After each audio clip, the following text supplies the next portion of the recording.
Hello, welcome to the Litany of Catholic Martyrs for January 23rd. Please remember to pray for all those who had loved ones who were martyred on Easter Sunday in Sri Lanka. In this secular world, which is filled with those who turn their backs on the one sent by this Creator, we take time today to honor those men, women, and children who joyfully offered themselves as a living sacrifice to Holy Mother Church. As we go about our daily chores, let us bring to mind those martyred men, women, and children with the words of Father John Harden, Society of Jesus. Never in the history of the papacy has any bishop of Rome written at greater length about martyrdom than Pope St. John Paul II. His encyclical, The Gospel of Life, devotes 1,000 or more words to the call to martyrdom in our age. He reminds us that the revelation from the Old Testament to the New, and from the time of Christ to the present, is the history of martyrdom as a witness to the truth. He names Susanna, who refused to consent to lechery, and was ready to die to preserve her chastity.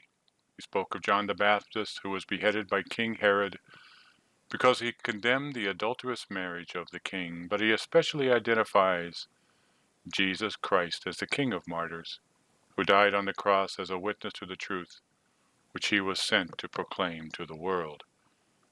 So the history of courageous practice and profession of the truth has gone on for 20 centuries of Christianity.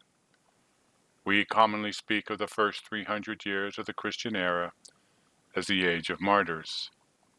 Certainly tens of thousands of believing Christians laid down their lives rather than compromise their Christian faith and morality to the pagan culture in which they lived.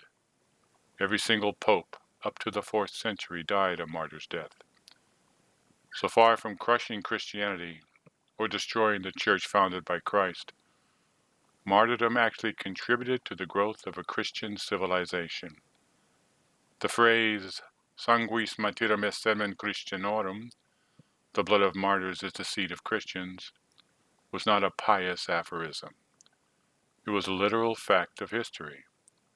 The more blood was shed by Christians in dying for their faith, the more Christianity expanded throughout what had been a pagan world.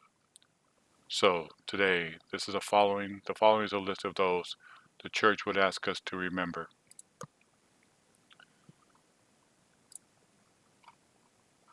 At Barcelona, Saint Raymond Penafort, his birthday is the 7th of January. At Rome, the Holy Virgin Martyr Emerentiana, being yet only a catechumen, she was stoned to death by the Gentiles whilst praying at the tomb of Saint Agnes, who we heard about a couple of days ago, her foster sister. In Philippi, in Macedonia, Saint Parmenas, one of the first 7 deacons who, by the grace of God, faithfully discharging the office of preaching committed to him, obtained the glory of martyrdom in the time of Trajan. At Caesarea, in Mauritania, Morocco, the holy martyrs Severian and his wife Achaia, who were consumed by fire. At Antinos, a city of Egypt, Saint Ascias, martyr, who after various torments was thrown into a river and gave up his precious soul to God. At Anchia, in Galatia, Saint Clement, bishop, after having frequently endured torments, he finally completed his martyrdom under Diocletian. In the same place, Saint Agathangelus, who suffered on the same day under the governor Lucius. At Alexandria, Saint John the Almoner, bishop of that city, most celebrated for his charity towards the poor.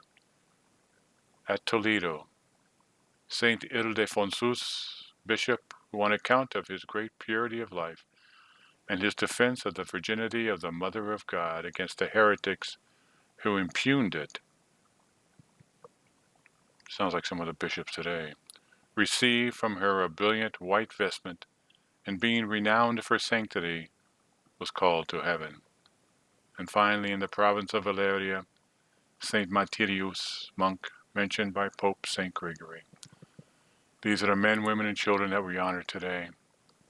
As we go through our day and we are presented with situations that ask for patience, if we are marginalized, scourged,